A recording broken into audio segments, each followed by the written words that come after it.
What's going on, everybody? It's Coach Tatum, and today on Chill and Talk, we have MMA fighter AD Palmore, the Cyborg, talking about his life, his story, his journey, where he started, and where he is now, and his fight coming up on April 1st for the heavyweight championship of the Midwest.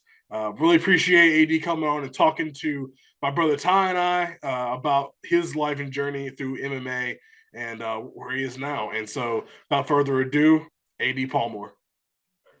What's going on, everybody? Ian Tatum here. I'm here with my brother Ty, and we are here with AD Palmore, the Cyborg, MMA fighter, 5-0 in his in the mid. You are 5-0, and you are number 4 in Kansas and Missouri, and number Yeah. 5 in the Midwest. Correct? Right. Awesome. Well, it's a pleasure to have you on here to talk about who you are, talk about the fight game, because for me, I'm a football coach. So I want to be able to diversify my audience and what I talk about. And so getting into the fight game, MMA, that's what we want to reach that audience. And we'll talk to you because the guys over at Totem Pole Nation, like Coach Ball, that's my guy. So listening to your interview with him was super inspiring. So I want you to come on and talk to us a little bit about who you are. So if you don't mind doing that, who are you and where did you start? Tell us your story. Oh wow. Yeah. My man, jump right into it. So I'm AD Palmore. First name's Adrian. I was born and raised in St. Petersburg, Florida. Um, Born and raised there. Really grew up in one of the roughest neighborhoods and conditions when it come down to it. The neighborhood I grew up in, was surrounded by, prostitutes, drugs. We seen it on the first, basis. It came to the point where I even tried to, sell drugs. Coming to, from a family that was very impoverished. Um, my mom really didn't have any money. We didn't have money, a lot of it. So it really came down to a lot of times of me having to steal out of stores or try and sell drugs, or because those were like the easiest like outlets to be able to access money, as opposed to, because I mean, when your family doesn't have it, you got to look for other avenues. So also gang violence, being a not well, also being a victim of shootouts, being in shootouts, or watching the police raid different houses, different trap houses, and even watching uh, you know, I would say junkies like use drugs, like you. So we'll literally see people use crack in front of us, smoking it, using it in these abandoned houses. We'll be playing football outside. They'll literally be using it in front of us, chopping it up or whatever it is, stuff like that. So we see that stuff on the first basis. So being able to witness that stuff, it was kind of like, to us, it was normal because it was just like, hey, that's such and such. That's how it was going on. So, it was really normal for us. Then also, seeing people have shootouts and all these different brawls and stuff like that in front of us, really had us kind of, I want to say, accepting it, but it was more so like we weren't so like in shock of when violence would occur because of how often it would occur, So, and then being able to have access to these drugs or access to these prostitutes or access to the violence in these gangs, stuff like that. Sorry, that's my dogs. It's all good. Having access to that kind of just made the reality of what we were dealing with kind of like I guess a little harsher than others because of how what we would go outside and we would see this. Kind of made it more so like we're like a step away from being involved in this or being a part of it. I watched police jump out of a U-Haul truck, throw a flashbang, and raid a house. So stuff like that I've seen. Watching two big families come and brawl in the middle of the street for almost like an hour, and then they end up shooting each other and stuff like that. Like I've been in the middle of that and seen that happen firsthand. But also that's outside of the house. But when you look inside my house, how I was raised, the house I was in, there was holes in the ceiling, holes in the floor. We used to wash our underwear and some of our socks and stuff in the sink due to not having a washer and dryer, dirty clothes and garbage bags. We used to sleep on garbage bags. Not even just that. It was rats and roaches in the ceiling, in the walls, and the floor. You go to sleep, wake up, it's rat feces all over the table. Whatever weather it was outside, it was the weather inside. So if it was raining outside, it was rain inside. Couldn't walk on certain parts of the floor in the kitchen or in the bathroom because you'll cave in. Stuff like that. And and then there was times where, in Florida it's so hot, it gets to 90 degrees, 100 degrees, and that's what we would feel inside, not having no fans or nothing like that. We used to put the big fan in the window. Yeah. We the big fat AC unit in the AC unit in the window, but that didn't circulate the house, and then that broke after a while. And then when it was wintertime, we turned the oven on to keep us warm. And then, if we needed to wash our clothes, we would wash our clothes in the sink or in the bathtub. And then sometimes the rats and roaches would be so loud in the house, you couldn't really go to sleep, or you would be scared to get up in the middle of the night to use the bathroom because, as soon as you turn the light on, everything moves. All these rats and roaches like that. So it's almost like, and I even got bit twice from a rat, from living in that. I had on my arm off the bed, rat bit me and stuff. It was kind of crazy. I told my mom, she was cry because it was almost like, man, like I can't even get away from this reality. On top of that, we were government assistant household. My mom didn't have a job, plus she was going through what she was going through. She had mental illness. I have mental illnesses. My grandma did as well. So it was just to the point where it's like, man, like how do you deal with all this stuff like that? Plus, we would go to these different pantries, like the food pantries at the churches on weekends. And then on top of that, my mom, she was honorable discharge, so she would get money from the government. My grandma would get Social Security, so we would get paid twice in 1 month at the beginning of the month. So by the end of the month, those last 2 weeks was so crazy Yeah. because all the money was gone from bills and eating food and stuff. We didn't have a car, so we used the city bus, so we would walk everywhere. Like I used to have to walk like 20, 30 plus miles just to get to my sister's house because of how bad our living conditions was. And I didn't want to stay there because, I'm sick of not being able to get up, or I'm sick of going to sleep and, all I hear is rats and stuff scurrying over the headboard or falling off the dresser and then that wasn't even the worst part. In our bathroom, we had a water pipe that broke. So we would have to go outside. Our house was built in like the 60s. So you have to go outside and turn the water on and off manually because the water would keep spitting out, and our floor was wood. So the floor would get softer and softer as the water would get on. And after a while it started caving in.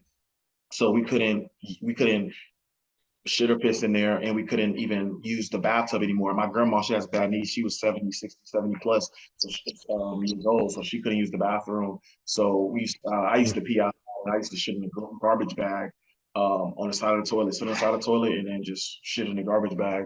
And then after a while, we just shut the whole bathroom off completely because, but you couldn't use it.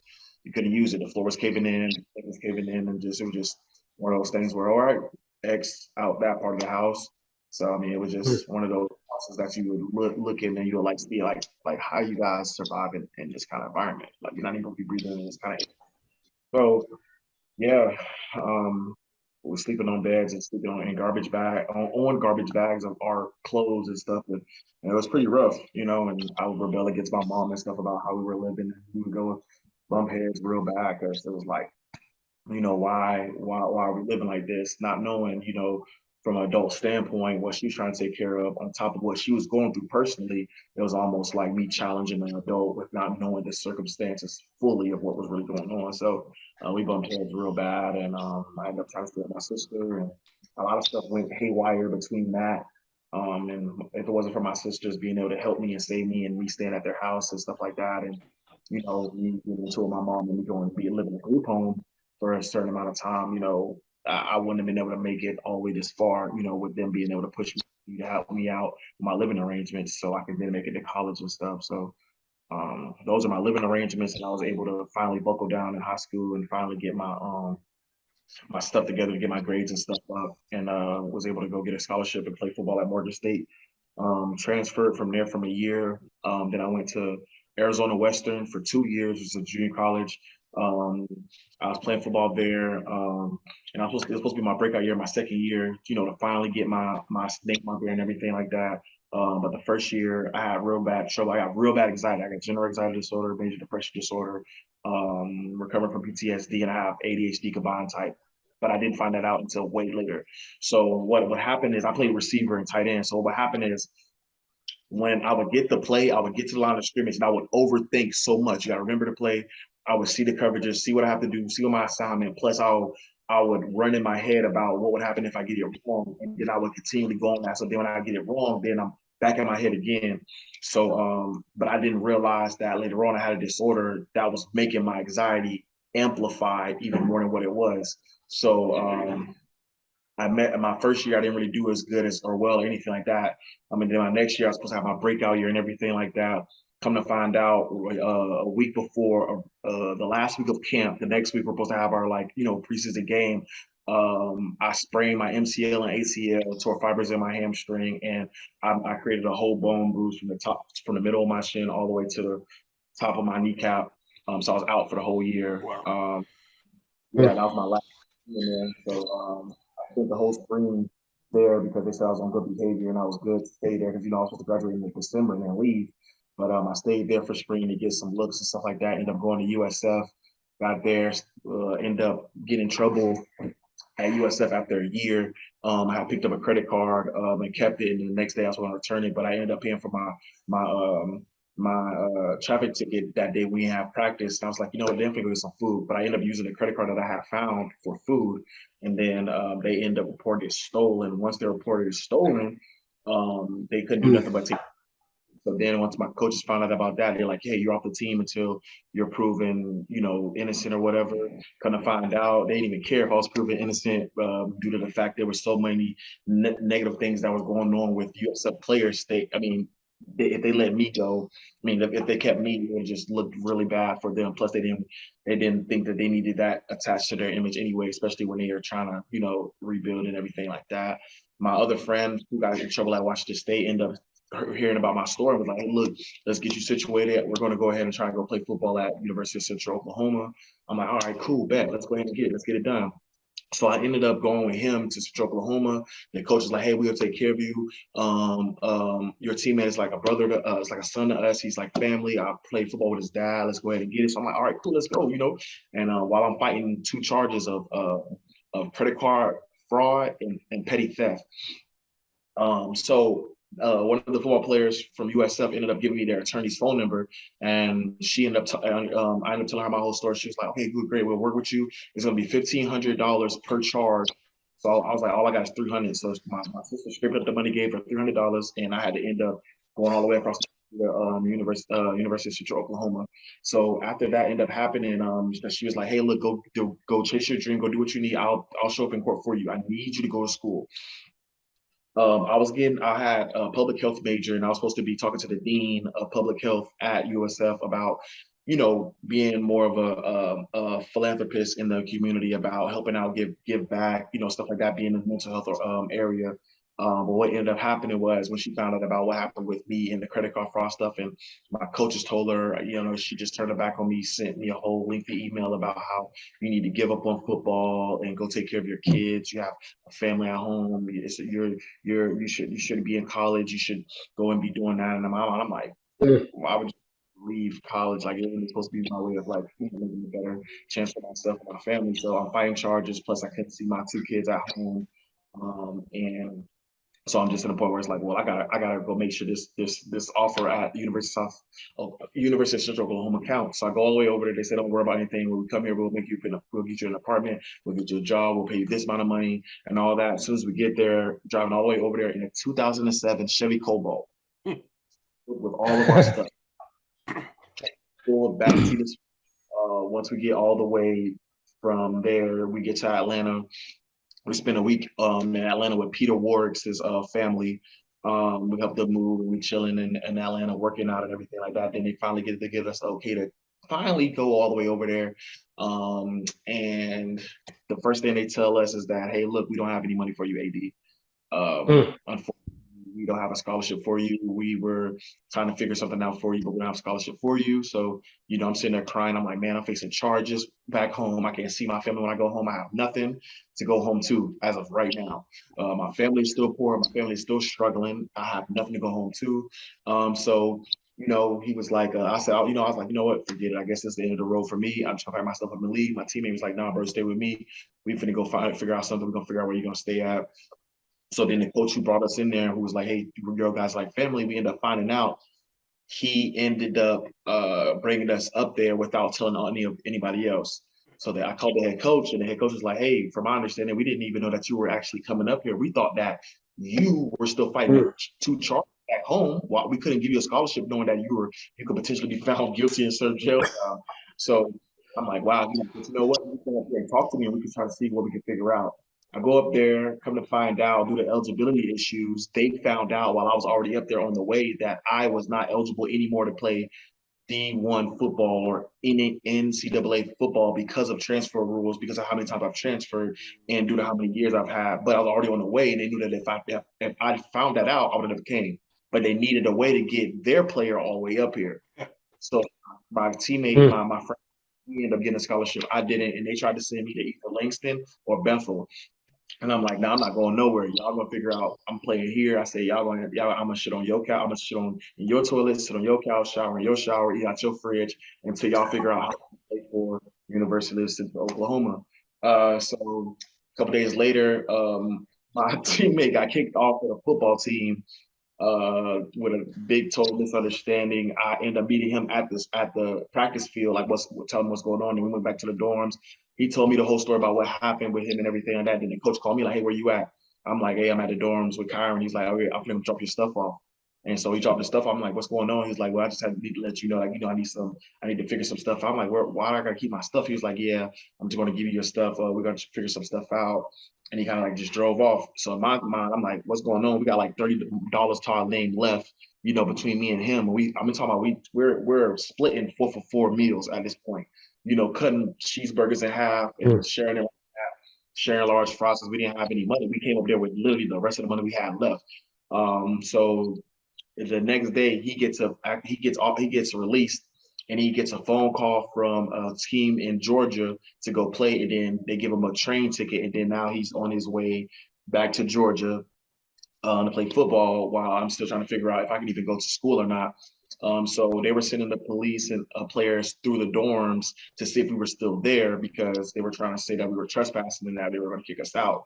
I was like, you know what, I'm gonna just give one of these schools a shot. And I remember when we had a conversation a couple of days before, he was saying Bethel was a better fit for me because he knows them better than he knows the people at Langston. So I'm like, you know what, I'm gonna give it a shot.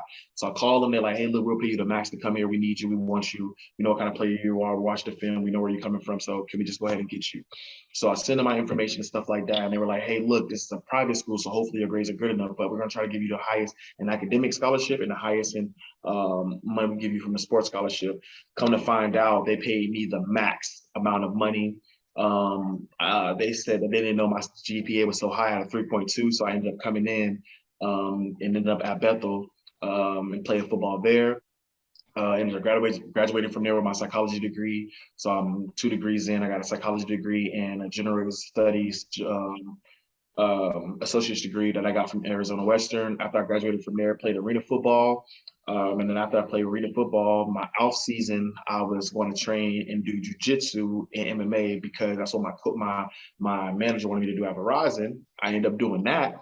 And a couple weeks in, they asked me I should do a smoker fight. A smoker fight is when you come to an event, they match you up with somebody your same height, weight, and experience, and then you fight for 2 minutes and for two 2-minute rounds. So I do that.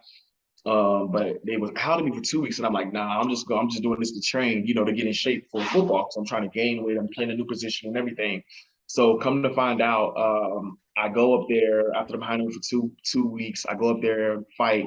Mind you, I'm only a month and a half in, and they're telling me you'll be more than trust me. They'll find somebody your height, weight, your experience. I'm like, all right. So I actually go in there. I go to fight go in there and fight the dude. The dude I was supposed to fight did not show, and there's another dude who's supposed to fight another heavyweight, and he didn't show. So I end up getting matched with him.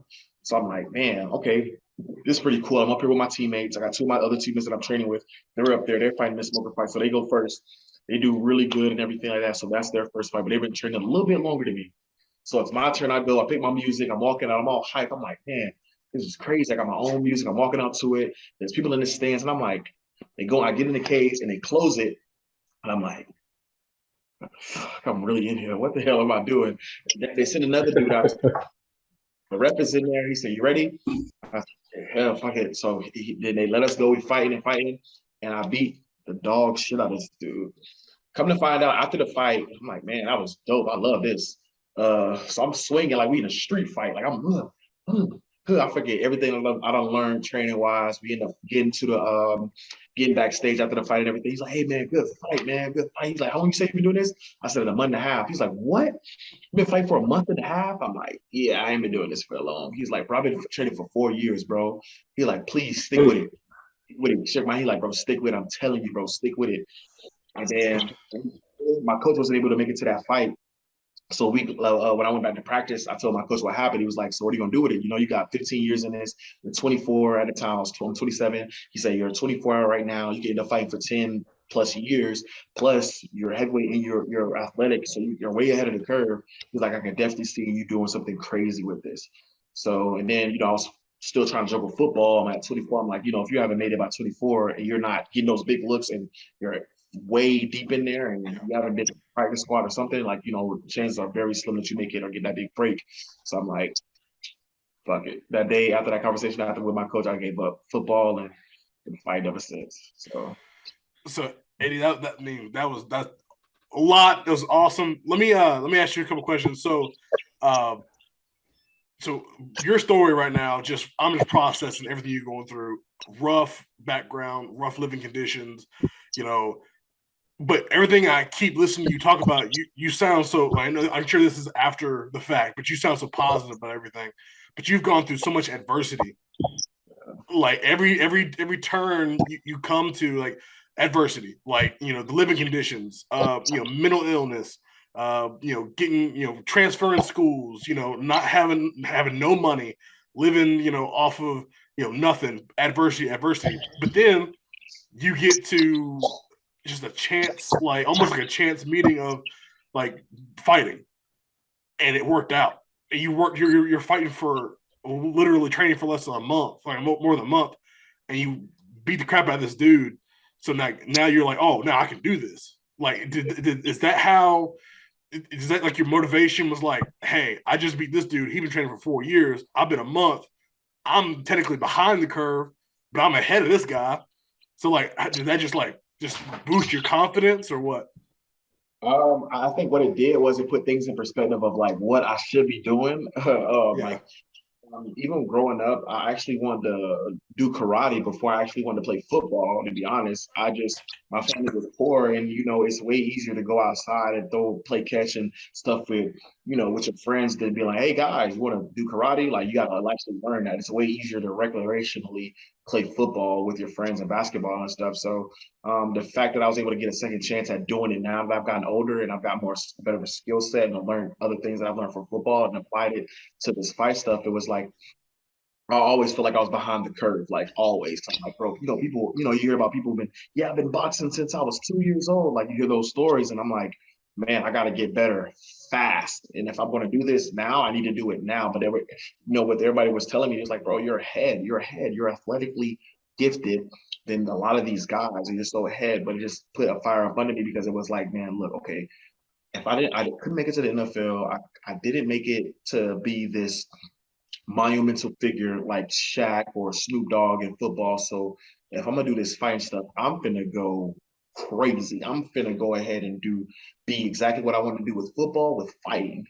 And I just wanted to create this narrative of like be this larger than life character with motivation from pain and from what I went through, and just to finally like, when I prayed for times like this, I didn't even pray for the actual scenario. I just prayed for a chance. So the fact that I was given the chance was just like I wasn't saying, oh, I prayed that you make me heavyweight champion and I'm the richest man in the world. Like, no, give me a chance to be it. Give me a chance to be it. I'll take care of the rest. And I felt like that's really where I stand at with, the circumstances I've been given. We got a question for him. Yeah, so uh, I watched some of your highlight fights on YouTube, and uh, I couldn't watch all of them. So I watched the DeMarcus Meyer fight, and I'm a big UFC fan. Um, I dabbled a little bit in MMA, but unfortunately, I know you said you had a knee injury, and like for me, my knee injury is like not great compared to yours. I know you said that it was an MCL sprain, correct? Mhm. Yeah, NCL, Okay. ACL. Yeah. So how is that like dealing with that injury? How does that? Have you noticed any problems with kicking or anything like that? As far as like with that particular knee, have you experienced any problems in the ring yet? Honestly, no, I have not. Like ever since I rehabbed the crap out of it, I've been, yeah, I mean, it's been 100% recovery wise. To be honest, I haven't ever experienced any, knock on wood, haven't really experienced any, setbacks with it. I think it's been so long ago, and what I did was, the great thing about my injury, I would say, is that once I had it, I was never rushed. Like the time that it took for me to have my injury and for me to come back, it was almost like, bro, you're missing the whole season. There's no hurrying up and coming back. Recover, recover. You can't train, rehab, train, do whatever you need to do to get your knee back in shape. And then you don't have to shoot for spring to do anything to get yourself to that next level. And with that understanding, I just took my rehabilitation process very seriously because I knew I couldn't do anything without my leg. And then once I got that to 100%, I had a great Don Joy brace and nice little rehab program, and I kind of like dedicated my life to like rebuilding this leg. And I can't even remember. Like sometimes I even forget which leg it was. So it's the fact that I've Yeah. gotten to my life now is, I mean, it makes it that much better. So 80, where did the cyborg come from? Like were you just like looking through? Hey, I need something that's catchy. I need something that sticks in people's minds. And you just went for it, or was it something people called you for a long time? Where did that come from? So, okay, so coming from football, like I've always been this guy who's been athletic for my size. We're athletic, quick twitch. I was able to always being able to move, whether it was fast or slow, whatever. I was always able to move. So when I played tight end, I was more so like a hybrid tight end. Mm-hmm. Run routes, and blocks. So I remember my coach always telling me that. But then when I was fighting, I remember like me starting, I'm punching, I'm kicking, I'm like, people like, there's always this phrase, and I quote, man, you're fast for a big guy. Yeah. And it was always that. And as I've gotten better over the years, it's translated from man, you fight like a big guy to man, you fight like a welterweight, or man, you fight like a featherweight. So, or you move like a featherweight. So with that in my mind, it was like, when I was sitting out thinking, I was like, man, if I'm going to take this all the way, I need to come up with a nickname. And I was like, I need to also have the WWE Bob shirts. Like, I need to have, like, I want that vintage looking. These are things, but I wasn't doing it for my image. I was really doing it for me. I'm like, I want a shirt. I want a nickname for me. I mean, So what me and my friends did, they were like, man, you gotta get official, bro. You need a nickname. So I'm like, but what would it be? I'm like, okay, so let's look up names for hybrid, because if they're saying the same thing in football and fighting, let's go with hybrid. Let's look up names for that. So we looked up a whole bunch of different names, and what we ended up finding out was Cyborg was actually a name, alternative name for a hybrid. Half this, half that, a mix of certain things. So I'm like, man, that's actually pretty dope. But since I was real heavily involved with, I still am in mental health awareness, and I was talking about different things along the psychology nature. I ended up switching the CY to PSYBORG, and I just stuck with it. And then we came up with the font, and my friend actually came up with the actual cyborg, and was like, I was like, man, that's dope, that's different. And then we started coming up with edits, and I was like, man, that's actually pretty cool. So once we stuck with that, I didn't really care what anybody else thought about it, because I mean, everything's lame until you get some hype and some the real deal behind it. And nobody's gonna be like, oh no, we're not gonna call you Cyborg because you haven't done anything to prove that that's a legitimate name enough for people to respect it enough. So once I started like really putting these videos out and started, I guess, winning and dominating in a fashion to where people can respect it, now I can be in public and people be like Cyborg, or they call me that. So, and then it's so different. It's not too many people who have the same name, like certain people, like you can't say the beast or the executioner, you'll think of a certain person. Like You know, like if I think of like the beast, I think of or the animal, I think of Batista. You know, like so I was like, man, if this is my nickname, I want people to be able to associate this so much with just knowing my name. You know, so knowing that little kids are calling me that makes me know that it's sticking and you know it's something that's unique. So Yeah. Yeah. Question for you. So I know you mentioned that you have children. Um, as a dad myself, I got one that's 4 years old, another one coming Friday. So just want to know, like, how are you? It's kind of unrelated to fighting and everything, but more so like, how do you balance between the fight life and traveling and everything else versus being a dad? I think one of the biggest things that I'm able to do is put myself in a position to where I kind of like am trying to be as selfless in a sense, knowing that it's not about me. But then again, I'm in a situation where I don't really get a chance to see my two kids that's in Florida due to the situation with my Mhm. kids. So I haven't been able to Yeah. have a relationship where I've been very proud of being able to, you know, show them the things that I didn't have because I didn't really have that growing up. So that's kind of like a soft spot for me because of knowing, you know, the stuff I had to go through with, you know, the mother of my kids for my to see my kids or to even be cordial or anything like that. But Mm. you know, me and my girlfriend, she has a daughter. I met her when she was what 5, 6 months 6 months, and she knows me as that. She doesn't know anybody else but me Yeah. as that. You know, that's always been a plus. So I could say I have another daughter, and you know, my girlfriend she fosters, and you know, I help her out from time to time. So I can say I have four foster kids. So with Yeah.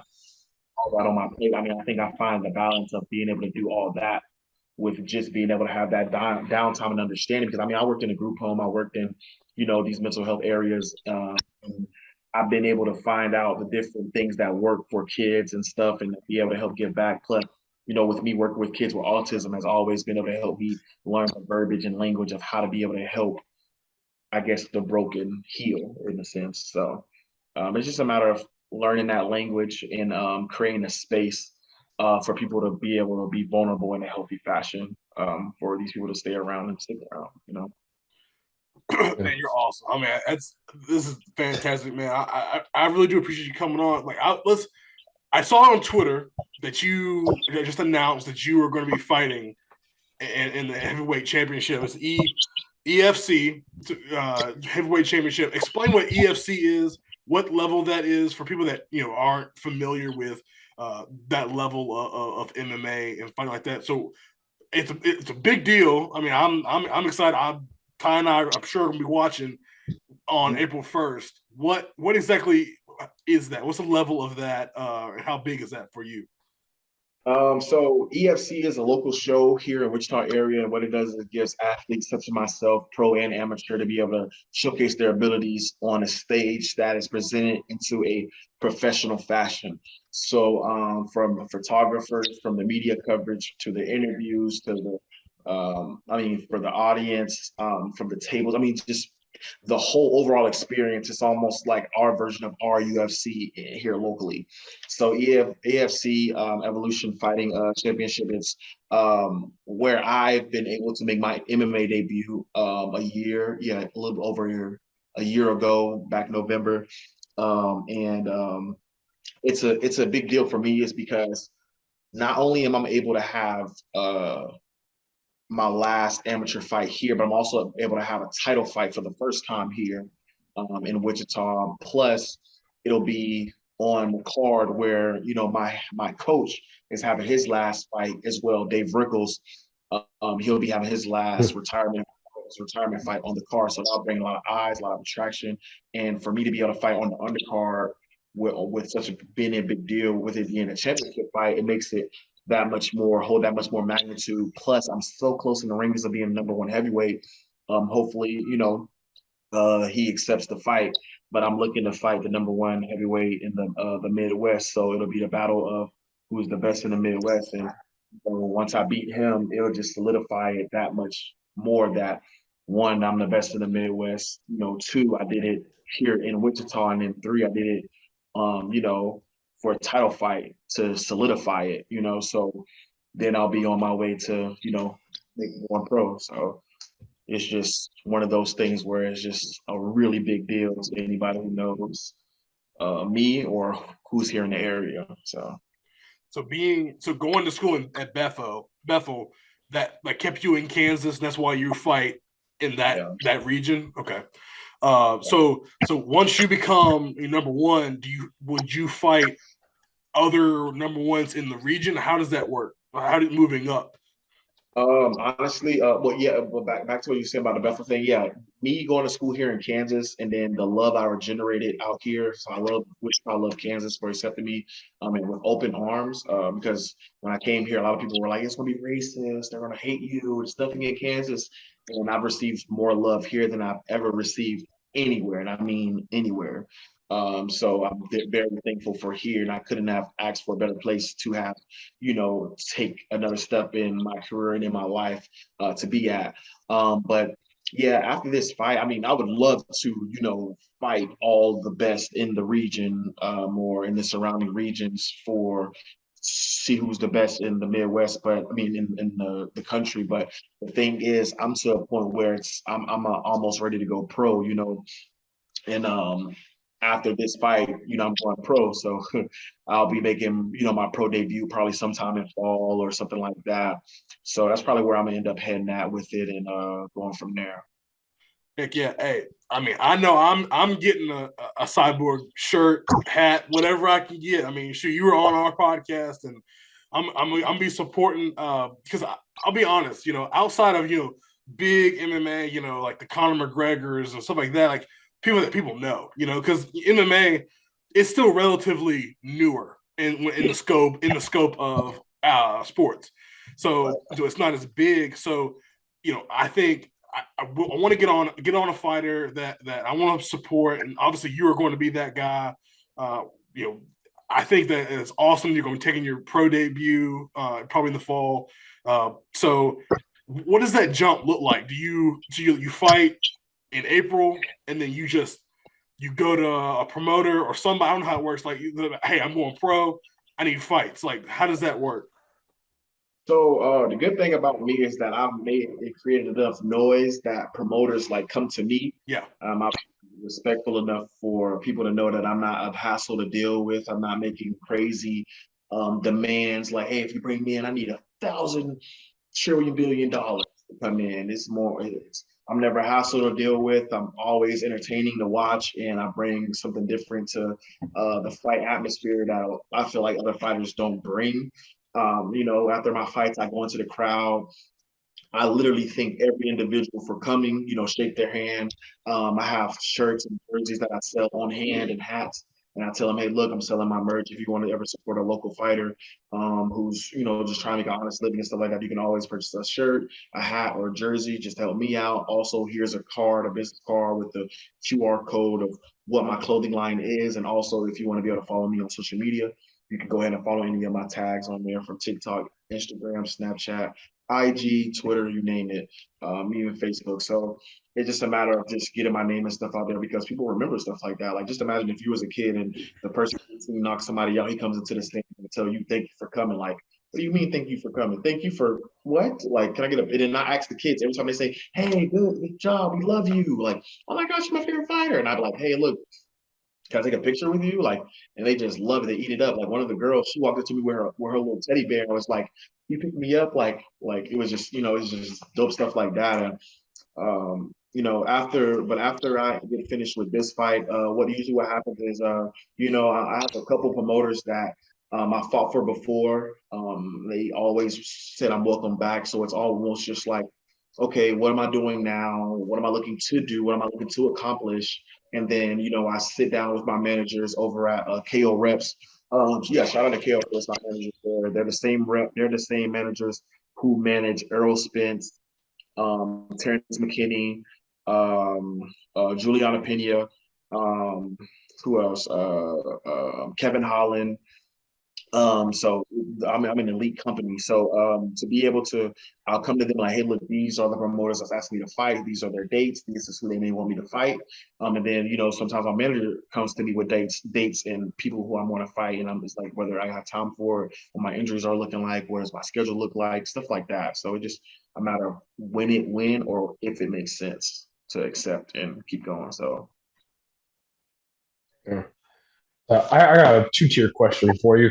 One, do you know or can you say who you'll be fighting in the championship? And then two, uh, you know, realistically, how fast do you think can you whoop his ass? Because I watched your Stuart Dole fight, and that was 5 seconds, and it didn't last very long. So Yeah. Um, so what I will say is that we have a couple people that we're looking to have for me to fight. But who I want the number one guy in the Midwest. No doubt about it. I wanted to be solidified who's the best, and I wanted to solidify why I think and why I can prove that I'm the best, and also just be able to test myself because the next place that I'll be going is pro, so it's no point of trying to take anything easy anyways. I want to be able to solidify and keep going. I don't really care too much about losing hype or losing at all. I'd rather just go ahead and compete and show you why I'm still considered the best, win or lose. So that's really what I want to do. So I mean, we're not too really sure about. We have names on the table, but nobody has officially fight yet. If that makes sense. gotcha. Yeah. And I can just say this: no matter who it is that accepts the fight, like I told people before, I don't care if it's my grandma, I don't care if it's I'm saying my friend or whatever. Like they put a mouthpiece in, I'm gonna beat their ass. Like, and that's kind of how I'm looking to Yeah. do it.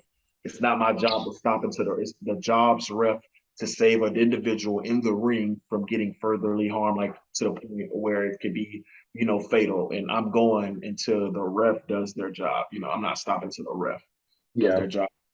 Um, but me personally, honestly, I don't even want a quick fight. I want a dog fight. I do want a dog fight. I want to go in there. I want to get in trouble. I want to go in there, put them in trouble. I want to go back and forth. I want something that's going to take me to that second, third round, whatever, how long it takes. I don't want to. I don't go there to be, man, I can't wait for this to get over so I can just finally eat or be done with it. Nah, I get to that point of wanting to fight. I want to be the one to keep the show off, to be honest. I want to fight. And I just go in there to do my job and impose my will, and whoever it is out there, it's regardless. I'm coming to do too much stuff in my life to be going in there and playing with somebody else's, life. Mm-hmm. AD, I got a couple more questions. I'm gonna respect your time. I appreciate you coming on. Let's one more a couple things. So you have a lot of sponsorships coming through, and that's fantastic. One thing I love is that you're sponsored by Perfect Plate.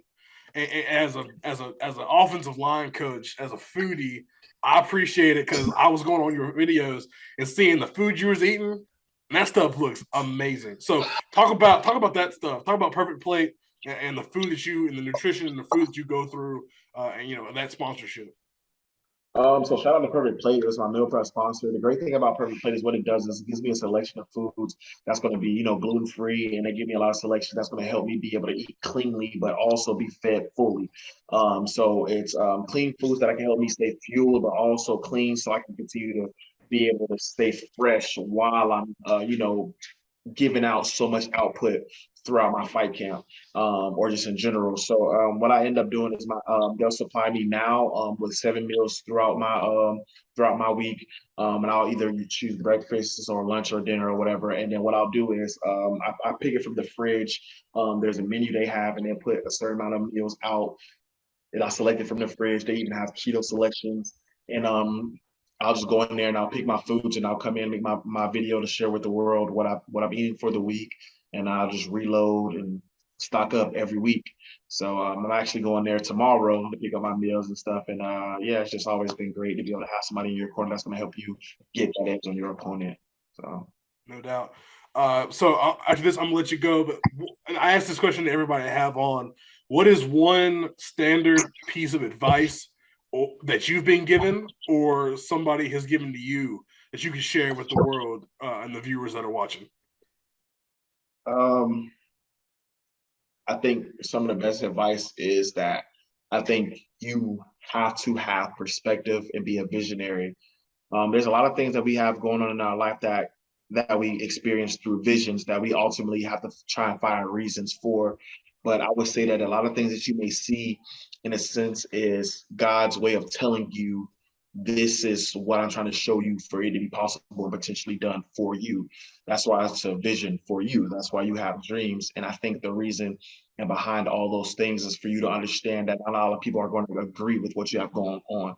Like as of right now, if I told a lot of people in the world right now, it's like, hey, I don't want to fight anymore, I want to become president, they're going to try to figure out ways of why they may think that me becoming president will make sense or won't make sense. But the thing is, how could they believe so thoroughly that it makes sense for them if they were never shown the vision or had that much desire to even be that? So a lot of the times you have to be able to take everybody else's perspective with a grain of rice and understand that perspective and other people's advice is it can be taken as seriously as you want it to be, because at the end of the day, you can say as much as you wanted to say to somebody and give them so much instruction, you have to be the one that goes through with it. So, it was like I started MMA. A lot of guys were telling me, they throw elbows. Do you know, like, bro, like, have you seen an MMA fight? And in my mind, I'm thinking to myself, like, bro, I'm about to come just as dangerous as all of them. And, some people will laugh and some people will be like, bro, like, oh, Psyborg, or you think you're somebody? Like, I'm like, nah, like, you'll see.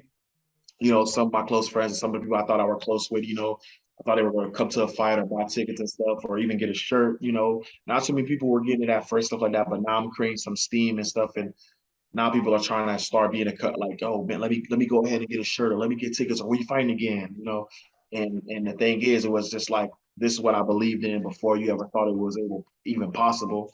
So I never even cared if anybody else thought it was possible. It was still part of my dream, my vision, because I knew that if I didn't do it, I mean, there will still be a sentence that they'll form about, oh, I knew it. But then if I make it true, then it's like, oh, so no matter if I make it or if I don't make it, you are still a witness. I love it.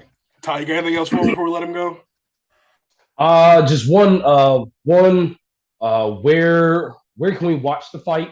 And then two. I mean, I guess just where can people follow you, find you, everything like that. So right now, I think they're working on actually getting the pay-per-view and stuff linked up with where you can actually watch the fights at. I know it's gonna be a crazy, dope turnout, especially with a lot of big names on the fight card that's locally. So I'm pretty sure they're gonna have the links of everything that's gonna be posted here very soon. So I'll definitely be able to push that out soon for people who want to be able to watch it who are not local. Also, if you do want to follow me, my Snapchat, Twitter, Instagram is the same, The Real Psyborg. My Facebook, AD Palmore. That's probably the easiest one you could find for Facebook. And then I am on TikTok now. Again, I have it's The Real Psyborg MMA, which is my TikTok handle. And for YouTube, haven't been as active on there, but I do have a YouTube channel which is called Psyborg TV.